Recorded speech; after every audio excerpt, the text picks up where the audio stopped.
सेना जिला प्रमुख है और वस्ताद दल से मिला हुआ है। शिवराज जी भी हमारी सेना है।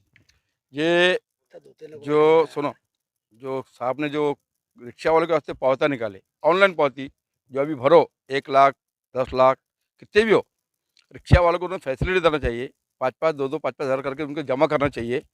रिक्शा वालों के ऊपर जुल्म मत करो। रिक्शा वाला 10-20 रुपये कमाता है, किराए के घर में रहता है कि उनके बच्चों को पालेगा क्या, पावता भरेगा। उसकी 40 हज़ार की रिक्शा है और 60 हज़ार उसको फाइन है, कहाँ से भरेंगे बेचारा। सर अभी थोड़ी देर पहले जो है तो मीटिंग में कुछ बातें हुई, आपकी क्या बात हुई, जरा तफसील से भाई। हमारे साथ में कुछ और रिक्शा लीडर भी आए थे, जो रिक्शा वालों से पैसे नहीं पठान शिव वातुक सेना जिला प्रमुख। साथ साथ उसी के साथ साथ हमारे साथ मौजूद है सरवर कैप्टन साहब। सरवर कैप्टन साहब, अभी थोड़ी देर पहले आप 5 बजे से 6 बजे तक आपकी मीटिंग चल रही थी, उसमें क्या तय पाए? मैं Shaikh Sarwar captain auto rickshaw चालक मालक संगठन संयुक्त कृषि समिति महाराष्ट्र राज्य शहराध्यक्ष। आज हमारे ऐतिहासिक शहर औरंगाबाद में जो समस्या चल रही रिक्शा और रिक्शा वालों को लेकर, ये बहुत गंभीर समस्या है।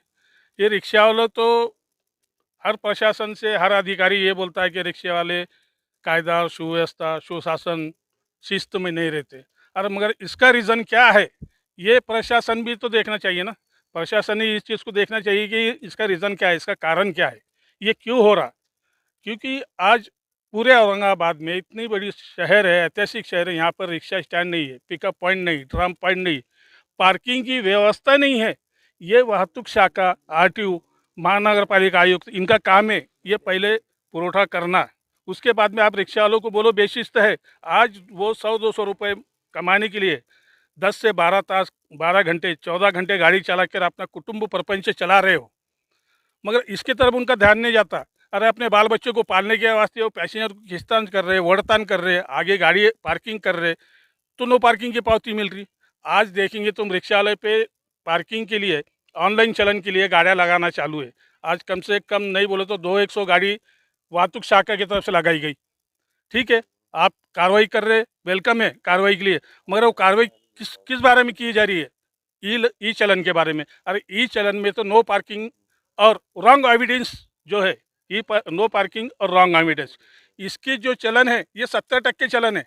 तो 70% माफ़ करो, वो तुम कैंप लगाओ जगह जगह, बाबा पेट्रोल पंप, स्टेशन पे, टी पॉइंट पे, बस स्टैंड पे, वाहतुक शाखा, आरटीओ कार्यालय मिलके एक कैंप लगाओ। रॉन्ग एविडेंस और जो नो पार्किंग के पावतियाँ, ये पावतियाँ कैंसिल करो। बाकी पावतियाँ तुम जगह पे भर के लो। पूरी संगठनाएं उनको सपोर्ट करने के लिए तैयार है, हम नहीं बोलते नहीं। आज चल रहा है, तुम बोल रहे ड्रेस पहनो, ये हमको एक्सेप्ट है। हम खुद संगठन की तरफ से उनको सहकार्य करेंगे, रिक्शा वालों का आह्वान करेंगे कि ड्रेस पहन के गाड़ियाँ चलाओ।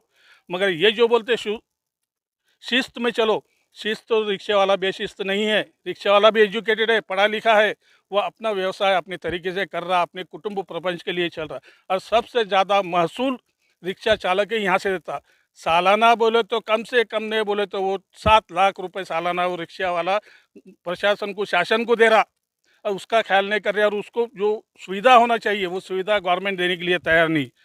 सीपी साहब इसके बारे में मीटिंग बुलाते, मीटिंग में रिक्शा वालों के लिए अपशब्द वापरा जाता है, रिक्शा संघटना वालों को बोला जाता है तुम्हाला लाजा वाटत नहीं, तुम्हाला अक्कल नहीं, ऐसे अपशब्द बोले जाता, बोलने नहीं दिया जाता, और उनके ऊपर लादा जाता है कि नहीं हम चेकिंग करेंगे। बात को रोकूंगा, बोलिए। जैसा कि आप बता रहे हैं कि आज शब्द कहा जाता है, तो जबकि मीटिंग जो था आप ही के लिए तैयार की जाती है, आपके लिए, आपकी आवाज़ बनाने के वास्ते, आपके ऊपर जो है तो आपका फैसला लेने के लिए, फिर उसी के आप उल्टा, मतलब अधिकारी जो था आपको उल्टा कहते हैं। ये तो बड़ी अफसोस की बात है ना, पता नहीं हमारे सीपी साहब कौन से बर्डन में थे, कौन से टेन्शन में थे। किसी संघटना नाही, ते बैस खाली, आम्हाला शिकू नका, आम्हाला सांगू नका, आम्हाला बोलू नका, आम्ही सांगतोय ना, आम्ही गाड्या लावणार म्हणजे लावणार, उद्यापासूनच कारवाई करणार। म्हटलं साहेब 10 दिवसाचा टाईम द्या, आम्हाला 10 दिवसाचा टाईम द्या, प्राधिकरण समितीची RTAची मीटिंग लावा, त्यामध्ये रिक्षा चालकांची समस्या ऐकून घ्या, त्याच्यानंतर तुम्हाला काय चौकशी करायची असेल, मोहीम राबवायची असेल राबवा, नाही अजिबात चालणार नाही। अरे ये कोई धमकियाँ दे रहे तुम, खुला खुला संगठना वालों की कोई इज्जत नहीं क्या? संगठना के जिला अध्यक्ष, संस्थापक अध्यक्ष वहाँ पे मौजूद है, उनको आपकी बोला तरफ से नहीं क्या दिया रहा। रिप्लाई है उनके, जहाँ ऐसा आज शब्द कहा गया तो आपकी तरफ से reply हमने क्या है? आखिरी उनको वार्निंग दिया, साहब 10 दिन में मीटिंग लगाओ, RTI की मीटिंग लगाओ, उसके बाद में आपको जो नहीं बोले मैं कल से चेकिंग चालू करूँगा। उन्होंने पूरी पूरी पूरी तो उन्होंने करे नहीं, पूरी तो चेकिंग चालू करनी मगर थोड़ी थोड़ी चालू करके उन्होंने कई रिक्शे लगाना चालू कर दिए। और उसके बाद में इन्होंने एक मीटिंग बुलाए थे, मगर सीपी साहब फिर छुट्टी पे चले गए मीटिंग टाइम पे, एग्जैक्टली टाइम पे 11 बजे का टाइम था, 10:30 बजे मैसेज आया मीटिंग कैंसिल हो गई। पता नहीं क्यों कैंसिल हुई, क्या कैंसिल हुई। सर मराठवाड़े की तीव्र राजधानी है औरंगाबाद, यहाँ पे संगठन वालों के साथ अगर ऐसा आशब्द कहते हैं या उसके ऊपर जो उसका मसले का सोल्यूशन नहीं निकला तो फिर आप उम्मीद किससे रखेंगे? नहीं, उम्मीद बोले तो आप इसीलिए आज की ये मीटिंग थी। सारे शहर के पूरे संगठनाएं यहाँ पे मौजूद थी। सारे संगठनों में मिलकर एक निर्णय लिया गया कि अगर हमारी जो ये समस्या है, कुछ मोटी मोटी समस्या है, जैसा स्मार्ट सिटी बस, कंपनी की बसेस, रिक्शा स्टैंड, ऑनलाइन चलन और ई रिक्शा के धोरण, ऐसे कुछ समस्या है। इसके ऊपर हम ये निवेदन बनाकर हम अभी देने वाले हैं। अगर इसके ऊपर निर्णय नहीं होता है तो एकदम पूरे शहर में एक तीव्र आंदोलन पूरी संगठनों की कई तरफ बार से तो किया आपने जाएगा। करे ना, तीव्र आंदोलन कई बार करे आपने, वही लेकिन उसके ऊपर कुछ सोल्यूशन नहीं निकला। वही तो अफसोस की बात है ना, प्रशासन इसमें दिलचस्पी। आरटीओ ऑफिसर, कलेक्टर साहब, अगर कमिश्नर साहब, सीपी साहब अगर चारों अगर एक साथ बैठे हो कोई उसका सोल्यूशन हाँ, तो हम वही तो बोल रहे हैं ना बार बार, आरटीआई की मीटिंग लगाओ, क्योंकि आरटीआई का अध्यक्ष होता है जिलाधिकारी, सचिव रहता है परिवहन अधिकारी, फिर उसमें वाहतुक एसीपी है, मनपा आयुक्त है, हर कोई उसमें शामिल है। अगर आरटीआई की मीटिंग लगती है तो रिक्शा वाले के समस्या जगहों पे ही सॉल्व हो जाते हैं। चलेंगे सर। आपका नाम शेख सरवर कैप्टन, कुर्ती समिती शहर अध्यक्ष। क्या कहेंगे? ही आता पोलीस कर्मचाऱ्यांना ट्रॅफिकच्या अधिकाऱ्यानं जी मोहीम हाती घेतलेली आहे, तर तिचं आम्ही स्वागतच करतोय की त्यानं जे मोहीम हाती घेतलेली तिचं मी स्वागतच करतोय. त्यानं कारवाई करावी, पण योग्य रीतीनं कारवाई करावी की जे रिक्षा चालक शिस्तीत चालतात त्यांच्यावर कारवाई करू नये. आम्हाला सहकार्य करावं. आम्ही शिवसेना शिववाहतूक सेनेचे पदाधिकारी कार्यकर्ते आहोत. तर आम्ही या युवा सेना शिवसेनेच्या माध्यमातून एक स्वयंशिस्त अभियान राबवतो. त्याच्यामध्ये आम्हाला वस्ताद दल संघटनेचा संपूर्ण पाठिंबा आहे. तर आम्ही जी स्वयंशिस्त अभियान राबवतो तसेच आम्हाला पोलीस प्रशासनानं सहकार्य करावा, की सगळ्यात महत्त्वाचे मुळाची जड जर म्हणलं तर आम्हाला नो पार्किंगचा विषय. अगर आम्हाला जर पार्किंग भेटली तर आम्हाला आमच्यावर काही कारवाई होणार नाही. त्यांनी जी ऑनलाईन पावती आहे, आम्हाला ऑनलाईन बी चालती, ऑफलाईन बी चालती.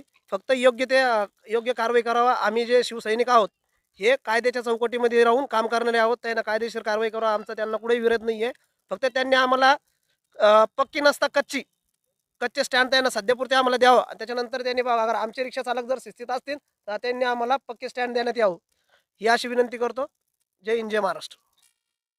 सर अभी थोड़ी देर पहले 5 से 6 या 7 बजे तक की आपकी मीटिंग चली, इसमें क्या डिटेल है जरा ये बताइए। सर पहले तो मेरा परिचय दूंगा। मैं इमरान पटेल वस्ताद दल सचिव।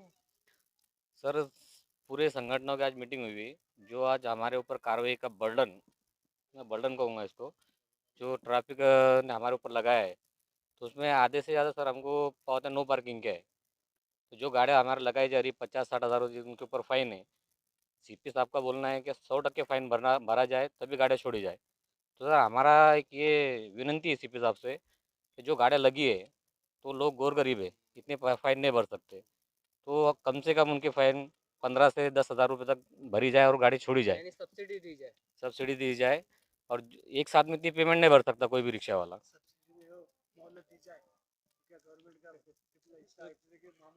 तो ये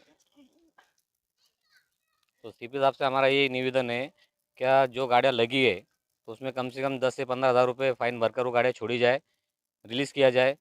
और दूसरी बात ये है कि हमको पार्किंग नो पार्किंग का बहुत मसला है। हमारे को पार्किंग मिलती है तो हमको बेशिस्त का जो धब्बा लगा है वो धब्बा नहीं लगेगा और हमारी गाड़ियाँ स्वयं शिस्त चलेंगे। सर ये 2 ही शब्द कहूँगा। आप साथ उसी के साथ हमारे साथ हैं लतीफ़ सर। सर आज जो है तो थोड़ी देर पहले जो मीटिंग हुई थी, जो गोर गरीब के ऊपर जो तो पेनल्टी के तौर पे जो ड्रॉप पॉइंट नहीं था, या उनका इल्ज़ाम है कि हमको जो है तो पीछे से पावती ली गई है और उनके ऊपर जो है 30-30, 40-40 हज़ार रुपये का जो है तो चालान है, तो उसको कैसा देखते हैं आप? सबसे पहली बात तो मैं अपना परिचय देता हूँ। महाराष्ट्र संयुक्त कृषि समिति महाराष्ट्र राज्य जिला अध्यक्ष शेख लतीफ़। अभी आपने जो बताया है क्या 50,000 60,000 जो फाइन है, 50,000 60,000 में से कभी सही ढंग से कभी सीपी साहब ने या डीसीपी साहब ने उसको देखते हैं तो हमारा 95% नहीं 98% हमारा नो पार्किंग का फाइन है। नो पार्किंग का फैन हमको दिए नहीं गया, हमारे ऊपर थोपे गया है। हमारा महानगर पालिका के ऊपर आंदोलन हुआ, निर्देशन हुआ, निवेदन पे निवेदन दिए गए कि हमारे जो स्टैंड है वो हमको अलाउ करो, लेकिन स्टैंड नहीं देने की वजह से पुलिस प्रदर्शन जो है तो अपनी मनमानी कर कर अभी तक के जो फैन पीछे से पौतिया मारना, जबकि हमारे पुलिस महासंचालक सुमित कुमार जसवाल साहब थे, हम लोगों ने भी उनसे मिले कि सर मोबाइल से फ़ोटो खींचते हैं 2023 में। तो उस चीज़ को पुलिस महासंचालक सुमित कुमार जायसवाल साहब ने गंभीरता से लेके औरंगाबाद पुलिस कमिश्नर को एक लेटर हमारे लोगों के सामने फैक्स करे थे कि जिसके ऊपर बताया गया था कि मोबाइल का यूज़ नहीं करे जाएगा, लेकिन पुलिस प्रदर्शन उसको इग्नोर करते हुए आज भी वही प्रक्रिया इस्तेमाल कर रहा है। नो पार्किंग की पुरानी भी पावती है और उनके मोबाइल में सेव है, तो उसको उनका टारगेट पूरा करने के लिए अपलोड कर देते हैं। यानी तो इस तरीके अगर देखा है तो जैसे आप बता रहे हैं कि पहले से अपलोड करके मोबाइल में रखते हैं, जब अपना कोटा अगर फुल करना है तो उसको अपलोड कर देते हैं। हाँ 100% ये होता है, उसके पुरावे है सभी लोगों का। नहीं, कुछ गाड़ियाँ तो ऐसी जो गैरेज पे है, घर पर है, उन लोगों को पौते आ जाती है। तो ऐसा तो कोई ड्रोन कैमरा चालू नहीं है जो घर कने खड़े हुआ और नो पार्किंग में उन्हें पार्किंग किया है घर के सामने और उसकी पौती आ रही, ये तो पॉसिबल नहीं है ना सर। तो ऐसा हो सकता है कि भाई मतलब मान लो है कि मतलब 20 तारीख को उनने गाड़ी चलाया था, 22 तारीख को मतलब 20 तारीख को उनने पॉथी लेके रख लिया XYZ उसके खुद के मोबाइल से, अब 22 को अपना अपलोड कर दिया उन्होंने, ये बोलना चाहते हैं। हाँ बस नीचे सर, क्योंकि आप जो है तो हम सीपी साहब से आपके चैनल के मार्फत से हम एक बोलना चाहते हैं कि सीपी साहब ने 100% नहीं तो कम से कम 5% वो वीडियो फुटेज देखना, वो पौतिया देखना जिसके अंदर कोई रक्षा वाला कोई सिंगल पुरावा जंप है, कर रहा। कोई पुरावा है आपके बिल्कुल पास? है सर, बिल्कुल है, पुरावे है बोल के बात कर रहे हैं ना।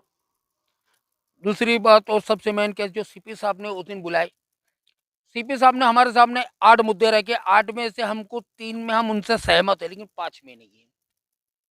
3 मुद्दे ये कि जो हाथ पकड़कर सीट बिठाना है, हम भी उसके खिलाफ है संगठन से, संगठन टोटल संगठन। दूसरी बात ये क्या जो गणवेश पहन के गाड़ी चलाओ बताए, हम उसके भी सीपी साहब के साथ है। तीसरी जो नशा कर कर गाड़ी चलाते हैं और उन पर कार्रवाई होना, हम उनके भी साथ है। लेकिन डीसीपी साहब ने और सीपी साहब ने कुछ बताया है कि कभी एक स्टैंड पे एक ड्राइवर गलती करता है और वो ड्राइवर हमको नहीं मिला तो हम पूरा स्टैंड को ठोक के निकालेंगे, ये तो गलत है। मतलब कैसा निकालिए ठोक के गलती, अगर गलती एक अगर की है तो उसकी पकड़ना पड़ेगा ना, सबको तो नहीं पकड़ सकते। तो उन्होंने सबको ठोक के निकालेंगे, खुले शब्द में पूरी संगठनों के ठोक के सामने बोले ठोक ठोक के के निकालेंगे हम। तो ठीक है ना, वो ये ठोकने का इंतजार कर रहे हैं हम तो लोग भी। मतलब ये लैंग्वेज कैसी ऑफिशियली तौर पे कैसी है? मुझे तो नहीं लगी, दूसरों को क्या लगी वो आइडिया नहीं, मुझे तो नहीं लगी। ठोकना मीन्स कैसा? और पुलिस किस तरीके से ठोकना बोलती है वो आइडिया नहीं हम लोग को। दूसरी बात है क्या गाड़ी के अंदर कभी कोई पैसेंजर कोई लेडीज के साथ छेड़खानी करता है और वो बीच में पैसेंजर उतर के चल जाता है तो उसका आरोप ये 100% और ड्राइवर को और मालक को बनाने का बोले, तो उसमें वो ड्राइवर की क्या गलती है? दो पैसेंजर आपस में लड़ते हैं तो उसमें ड्राइवर की क्या गलती है? मतलब कैसे लड़ते हैं? अगर कुछ वाद विवाद उनके आपस में वाद रहा, विवाद रहता है, समझो किसी ने धक्का लगा या समझो इनपोर्चुनली जगह कम होने की वजह से 3+ गाड़ी है, कुछ साइज ज़्यादा आ जाती है सीट की, कुछ सीट कम हो जाती है साइज, उसके वजह से थोड़ा सा 19-20 गाड़ी में चलता है। लेकिन इसके अंदर कोई कंप्लेंट करता है तो उन्होंने डायरेक्ट स्पष्ट बोल दिया हम ड्राइवर को और मालक को आरोपी बनेंगे, वो पैसेंजर से उनको कोई लेना देना नहीं। यानी कि मैन स्टड है, 100% ड्राइवर को टारगेट करेंगे। तब आने वाले समय में आप क्या आंदोलन करेंगे या फिर निवेदन देंगे या फिर उनसे क्या रिक्वेस्ट करेंगे? तो मैं तो हम सब देख रहे हैं औरंगाबाद में कि आप रिक्शा बंद भी कर रहे थे, औरंगाबाद बंद था, लेकिन उसका कुछ सोल्यूशन दिखता नहीं कहीं पर भी। अभी पुलिस कमिश्नर साहब को सिर्फ एक ही बात बोलना चाहूँगा आपके चैनल के मार्फत से, जैसा पुलिस के साथ आप है वैसे हमारी भी साथ आप है। जब आपसे कभी हमको इंसाफ नहीं मिलता है तो जस्टिस इज कोर्ट, हम कोर्ट में जाने की तैयारी में है। पालक मंत्री से आप मिलेंगे, बातचीत करेंगे? नहीं, पालक मंत्री से मिलेंगे, पालक मंत्री को बताएंगे, पालक मंत्री साहब एक बार मीटिंग लेंगे, लेकिन हम कोर्ट में जाने का पूरी संगठन का मन बनाए। ये अकेला कुर्ती समिति का निर्णय नहीं है, इसके अंदर जितनी भी अभी 22 संगठन थी, जी, जस्टिस कोर्ट बोल के फाइनल हुआ है। उसका तो खर्चा काफ़ी होगा ना, उसको कौन एफर्ट करेंगे? सर जब 1500 रुपये की पौती हम जबरदस्ती आंख पे लेते हैं तो एक रिक्शा वाला हमको 100 रुपये और 50 रुपये देंगे, ऐसा तो हो नहीं सकता। यानी हम आप बिल्कुल उनकी फाइट लड़ रहे हैं, बिल्कुल फाइल लड़ेगी गरीबों सर। की। हाँ, चलिए, आपका नाम? मेरा नाम शेख लतीफ़, महाराष्ट्र संयुक्त कृषि समिति महाराष्ट्र राज्य जिला अध्यक्ष। जय हिंद, जय महाराष्ट्र, जय संविधान, जय रक्षा चालक।